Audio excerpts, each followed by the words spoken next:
With this tutorial, we're going to learn how to sync double system audio using Premiere.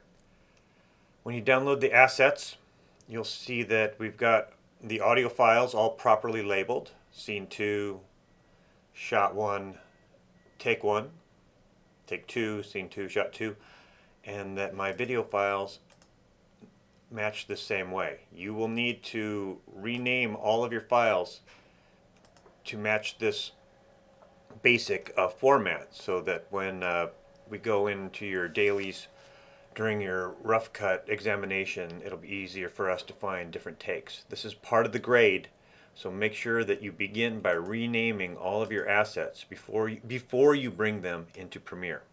Okay, so now we'll open up Premiere, and I'm going to import those assets. So I double click on import media, bring those in, and here they are.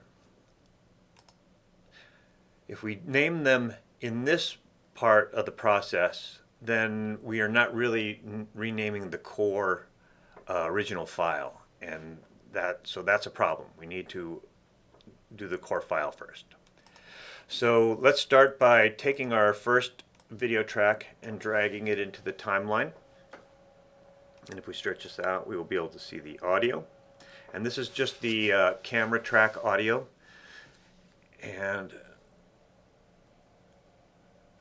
when we did that, we created this sequence. And so let's drag that out of our assets. I'm going to hit return, and I'm going to name this scene 2. And I'm going to create a new folder called dailies. And I'm going to, I forgot the 2 part here, scene 2. And I'm going to put that in there so that when we're editing, when I want to get to your dailies, so we basically got all your assets in one folder, all your dailies in one folder, and then you'll have your actual final edit sequence. It's important that you guys organize this properly in this way so that we can find our way around when we're editing. Okay, so we've got our slate mark right here.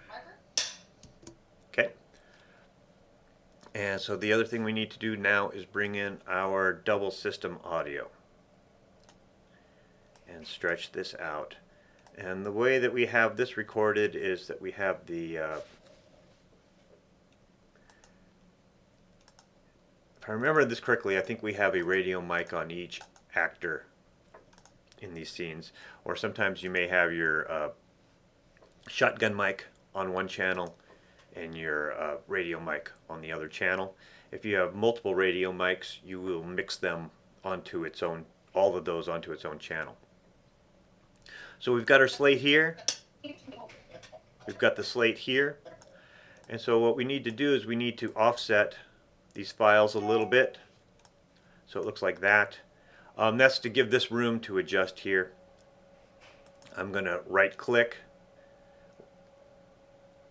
and I'm going to hit synchronize, and I'm going to say we want it to match it to channel 1, and then you'll see that it lines up perfectly right here. Marker. We only hear one click. We can now delete this reference audio, drag it up here. 1 take 1. Marker. Oklahoma, fracking center of the world.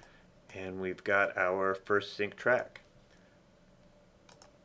We'll do the same thing with take 2. Come here, little baby.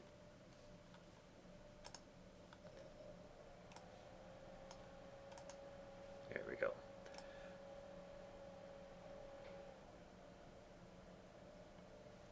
Our audio and our video. Make sure that our click is on the right side of that click. Once again, I'm right clicking, or you Control click, hit synchronize.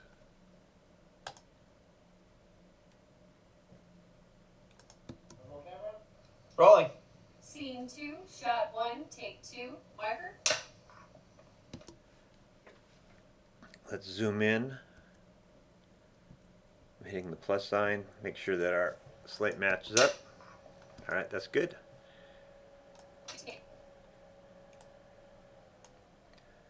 We can up. We can trim this audio here to clean it up. I'm going to right click here, hit ripple delete.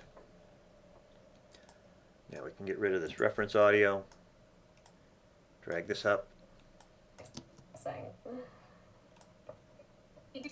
Shot 1, take 2, marker.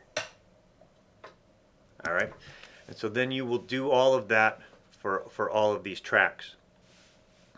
Now, when you do your scene 3 audio, your scene 1 audio, I want them all to be on their own separate sequences. And then what you can do is, as you're going through your scene, you can actually just cut out the parts that you want to use. Like, let's say it's from here to here. Select that, hit Command copy, bring that into a new sequence.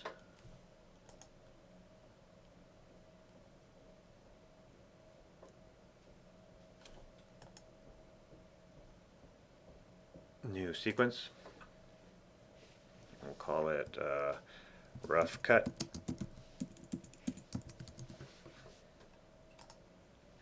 And then you can paste that into your new sequence.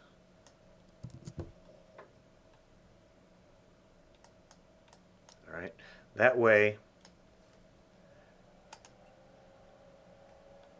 everything in your scene 2 audio is still all there. And because if I don't like a certain take or performance, we can then easily go back in here, watch them all, and then get you guys the best rough cut you can possibly have. And then that rough cut, it can stay outside of your folders, right? So when you're done syncing all of this up, take a screenshot with it using either Shift Command 3 to do the whole screen, or Shift Command 4 to select that whole sequence, and post that on D2L to prove that you've done the work. Thank you.